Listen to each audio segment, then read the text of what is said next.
पवार जो है यही सबसे कमजोर कड़ी है या शरद पवार का भेजा हुआ दूत है और उसने आज अपनी हरकत दिखा दी। और वो नवाब मलिक अब कायदे से एनसीपी अजीत पवार के टिकट पर वहां चुनाव लड़ रहा है। आज उसको टिकट मिल गया और वो बड़ा डंके की चोट पर उतर गया मैदान में।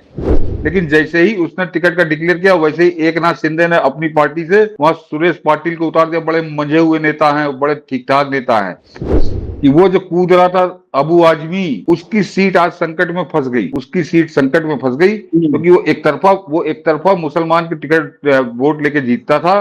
अब लड़ाई अबू आजमी और नवाब मलिक की होगी और वहां पर जो वोट बैंक एनडीए का है या हिंदुओं का है या सनातनी है, सीधे सीधे खुलकर कहा जाए। अभी एक हम लोग का आकलन और था जो महाराष्ट्र को लेकर, उस पर आज मोहर लग गई।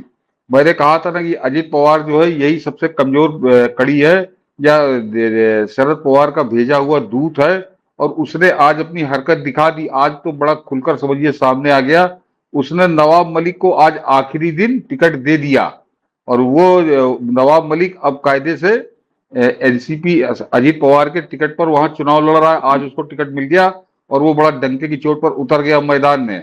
तो अपने हिसाब से तो अजित पवार ने आखिरी ब्रह्मास्त्र मारा था कि इसके बाद फिर भाजपा सफाई देती रहती। जो हम लोगों ने उस दिन कहा था कि अगर आप नवाब मलिक मैदान में उतर गया तो भाजपा की सारी रणनीति को वो किनारे कर देंगे और आप सफाई देते रहोगे। वो बार बार आपको नवाब मलिक के नाम पर ही घेरेंगे।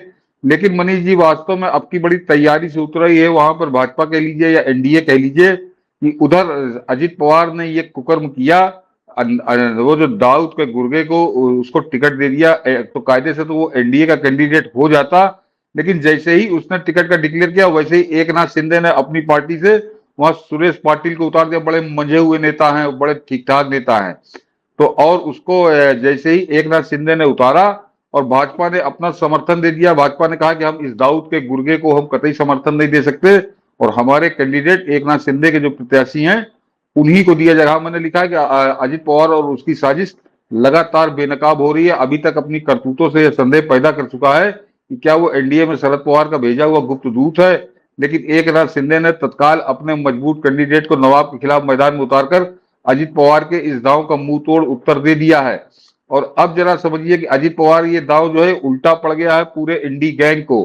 क्योंकि नवाब मलिक के लिए जो है, अगर नवाब मलिक को ये इंडी गैंग इसी में बड़ा जश्न मना रहा होगा कि हम इसका बड़ा फायदा उठा लेंगे। लेकिन मनीष जी इसके साथ ही साथ वो तो अब क्लियर हो गया कि एनडीए का कैंडिडेट वहां पे कोई और होगा। ये अपने आप को एनडीए का कैंडिडेट नहीं कह पाएगा। अभी तुम अजीत पवार तुमको अपना लड़का को ले घोषित कर दे और जायदाद लिख दे, उससे कोई फर्क नहीं पड़ता। वहां पे एनडीए के कैंडिडेट सुरेश पाटिल हैं। तो ये तो एक पक्ष है। लेकिन जो दूसरा पक्ष है मनीष जी, जो पलट कर बहुत तैयारी की, जैसे आज आखिरी दिन था, पुरानी भाजपा होती तो मैं जान रहा हूं पुरानी भाजपा होती है, पुराना एनडीए होता तो सोच विचार में ही समय निकल गया होता और ये नवाब मलिक प्रत्याशी बनकर पूरी पार्टी की छाती पे हावी होता। लेकिन इसके घोषित होते ही उन्होंने अपना कैंडिडेट घोषित किया। सुरेश पाटिल ने वहां नामांकन किया और अब वो एनडीए के प्रत्याशी हैं। और इसका एक परिणाम और समझिए मनीष जी कि वो जो कूद रहा था अबू आजमी, उसकी सीट आज संकट में फंस गई। उसकी सीट संकट में फंस गई क्योंकि वो एक तरफा मुसलमान की टिकट वोट लेके जीतता था और वो उसी सीट से नवाब मलिक उतारा गया है। ये एक जरा दूसरा खेल समझिए कि वो मान खुर्द शिवाजी नगर से उतारा गया है और भाजपा और एकनाथ शिंदे ने उसके खिलाफ क्योंकि कैंडिडेट उतार दिया है तो उसको अब अबू आजमी ये भी नहीं कह पाएगा कि ये एनडीए का आदमी है। तो वो तो उसकी स्थिति तो धोबी कुत्ते की होगी, ना घर का ना घाट वाला हो गया वो। और वो वहां पर मुसलमान वोटों में सेंध लगाएगा क्योंकि अब वो बड़ी प्रतिष्ठा बना के उतर गया जबरदस्ती, जैसे जिद करके वो लड़ा है चुनाव और बड़ा डंके के साथ उतरा है। तो अब लड़ाई अबू आजमी और नवाब मलिक की होगी और वहां पर जो वोट बैंक एनडीए का है या हिंदुओं का है या सनातनी है, सीधे सीधे खुलकर कहा जाए, वो वोट इकट्ठा एक तरफा वो ले जाएंगे सुरेश पाटिल। तो वो एक रात शिंदे की जो जिसको मैं मान रहा था कि अबू आदमी वहां जीतता है, तो अब की संभवतः समाजवादी पार्टी के लिए वो एक सीट भी महंगी पड़ेगी। वो भी जीतना दांतों पसीने आ जाएगा। जो दुनिया भर की बातें कर रहे थे अब इनकी समझ में आएगा। और सबसे खास बात यह है कि अबू आजमी जितना तिलमिलाया होगा आज, उससे ज्यादा फिर कुछ हो नहीं सकता क्योंकि उसकी सीट खतरे में पड़ गई है। उसके चुनाव हारने का संकट पैदा हो जाए क्योंकि दोनों एक दूसरे को बहुत अच्छे से जानते हैं। वो भी दाऊद से जुड़ा रहा है, वो तो बाकायदे बम्बई बम कांड में नामजद रहा है, उसके बाद वो छूटा है अबू आजमी, वो कोई शरीफ आदमी तो है नहीं। और इसको तो दाऊद का आदमी, भाजपा ने आज भी कहा कि हम दाऊद के आदमी कैसे, तो दाऊद गैंग के आदमी दो दो दाऊद गैंग के दो आदमी वो आपस में लड़ रहे हैं, तो अब समझ लीजिए उसका परिणाम क्या होगा। और मेरे ख्याल से भाजपा वहां पूरा ताकत झोंकेगी, एकनाथ शिंदे वहां पे पूरी ताकत झोंकेंगे। तो एकनाथ शिंदे ने अपना प्रत्याशी उतार कर और भाजपा ने पूरी तरह से खुलकर कह दिया कि इससे हमारा कोई लेना देना नहीं, हमारे प्रत्याशी सुरेश पाटिल है। तो अब वहां की जो मान खुर्द शिवाजी नगर जिसकी तरफ किसी की निगाह नहीं थी, अब वो महाराष्ट्र की बड़ी चर्चित सीट हो गई है कि अब वहां पर होगा क्या, क्योंकि नवाब मलिक हारे और चाहे हारे अबू आजमी, और अगर दोनों हारते हैं तो अपने आप में ये महाराष्ट्र में क्या होने जा रहा है इसका वो परिणाम बता देगी मनीष जी। और मेरा मानना है कि सुरेश पाटिल को चुनाव ये जीतना चाहिए जिस तरह से वो लगे हैं, और वहां पे एमएनएस बड़ी ताकत है उस मान खुर्द शिवाजी नगर में, उसको वो जीतने लायक वोट नहीं पाती। और एमएनएस ने भी संभवतः वहां पर अभी प्रत्याशी अपना नहीं उतारा है, तो इसके बाद जो है वो मान खुर्द शिवाजी नगर और मेरे ख्याल से अबू आजमी अब की विधानसभा के बाहर रहेगा। और ये जो अखिलेश यादव यहाँ बड़ी बड़ी बातें कर रहा था, इसको अब की वहां एक सीट के भी लाले पड़ेंगे। आपको क्या लगता है सर, ये नवाब मलिक को उतारने की जिद क्यों उठानी?